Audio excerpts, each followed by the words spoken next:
Hi, I'm Rashonda Tate Billingsley with your weekly Defender News Wrap, where we bring you the biggest news stories from the Black community. Texas death row inmates will no longer have their final statements read after their executions. This comes after the recent execution of white supremacist John William King for the 1998 dragging death of James Byrd Jr. King was accused of orchestrating one of the most gruesome hate crimes in modern U.S. history.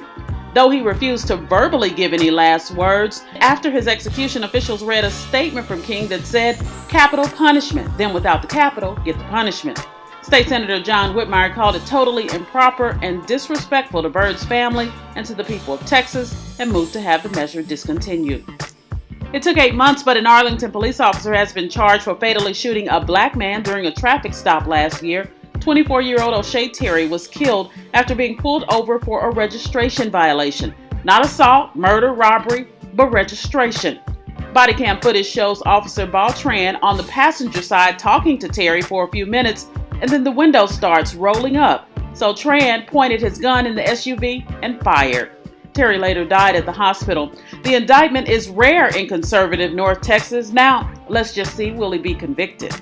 We can tell you one cop who was convicted, Muhammad Noor with the Minneapolis Police Department. It took a jury little more than a day to convict the black police officer of murder in the fatal shooting of an unarmed white woman who had called 911 to report a possible crime. Justine DeMond reportedly approached Noor's patrol car, banged on the window, and Noor, who said he feared for his life, shot her.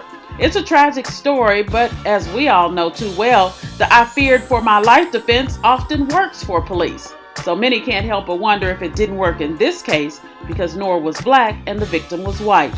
Noor is facing 15 years in prison. In an effort to crack down on hate and bigotry, Facebook has banned Louis Farrakhan, Alex Jones, and other extremists, saying they violated its ban on dangerous individuals. Decried as censorship for several of those who got the axe, the move signals a renewed effort by the social media giant to remove people and groups promoting objectionable material such as hate, racism, and anti-Semitism. The ban applies to Instagram as well.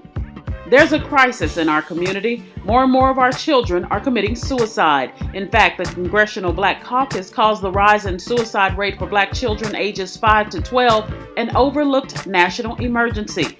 That's why they've started a task force on black youth suicide and mental health, which will bring together experts to raise awareness among members of Congress and their staff and to identify legislative recommendations to address this mental health crisis. In the latest gentrification news, Taylor Swift is getting blasted by the Beehive for her Billboard Awards performance that many say copied Beyoncé's iconic Homecoming Coachella performance.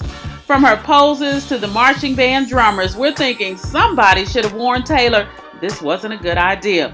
Well, she knows now. Social media is roasting her, even having Mayochella trending on Twitter. Ouch. We know Taylor is a star in her own right, but yeah, she tried it.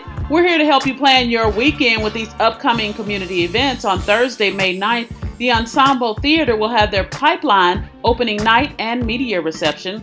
On Friday, May 10th through Sunday, May 12th, Comic Palooza is taking place at the George R. Brown Convention Center.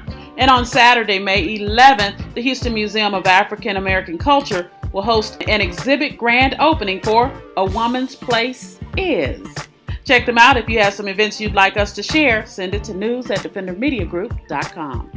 It's a wrap. Make sure you're following us at Defender Network on Facebook, Instagram, and Twitter. And join us here next week for all your Defender highlights.